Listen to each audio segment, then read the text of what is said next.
एक माँ की ममता। एक रात मनोज बाबू अपनी पत्नी मोना के साथ शादी की पार्टी से अपने घर को लौट रहे थे। रात ज़्यादा होने की वजह से कोई सवारी गाड़ी नहीं मिल रही थी। मनोज बाबू का घर मुश्किल से 3 किलोमीटर की दूरी पर देहरादून के एक पहाड़ी गांव में था।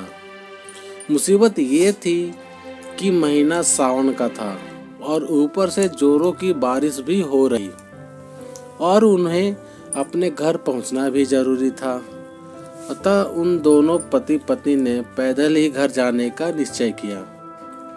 मोबाइल के टॉर्च की मध्यम सी रोशनी में वे दोनों आगे बढ़ने लगे।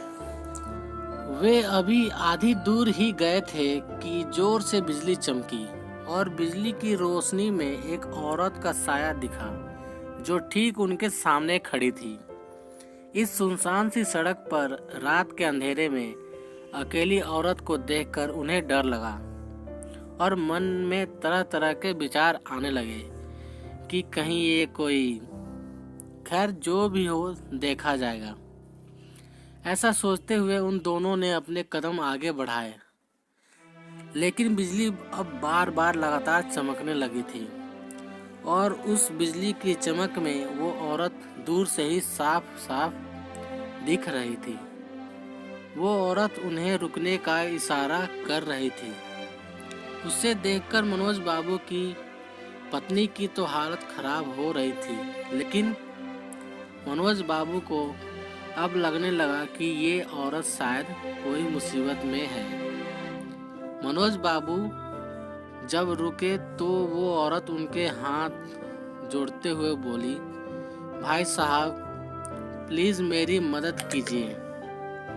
तेज बारिश और पहाड़ी ढलान होने की वजह से मेरी गाड़ी का एक्सीडेंट हो गया है। मेरी गाड़ी इस पहाड़ी ढलान से नीचे गिर गई है। उसमें मेरी 1 साल की मासूम बच्ची है। प्लीज आप दोनों उसे बचा लीजिए। इतना कहते ही वो औरत आगे आगे चलने लगी और न चाहते हुए भी मनोज बाबू अपनी पत्नी के साथ उस अजनबी औरत के पीछे पीछे चलने लगे।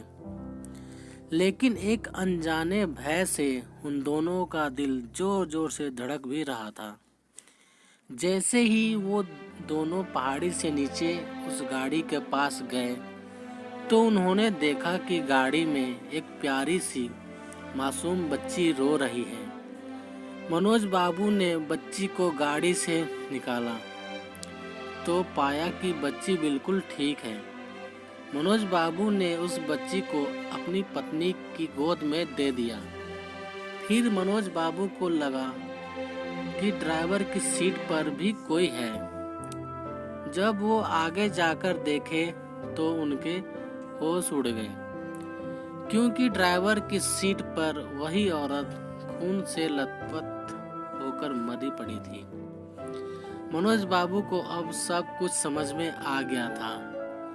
वे दोनों पति पत्नी बच्ची को अपने गोद में लेकर अपने घर की तरफ आगे बढ़ गए। रास्ते में उनकी पत्नी ने उनसे पूछा वो औरत कौन थी, फिर वो औरत दिखाई क्यों नहीं दी, कहीं वो कोई। मनोज बाबू बोले, वो एक माँ थी, मरकर भी अपने बच्चे के लिए तड़पती है जो, वही एक माँ थी वो। मनोज बाबू की ये कहानी सुनकर मेरी आंखों से आंसू निकल गए हैं। दोस्तों, अगर कोई मुसीबत में हो तो उसकी जरूर सहायता करें।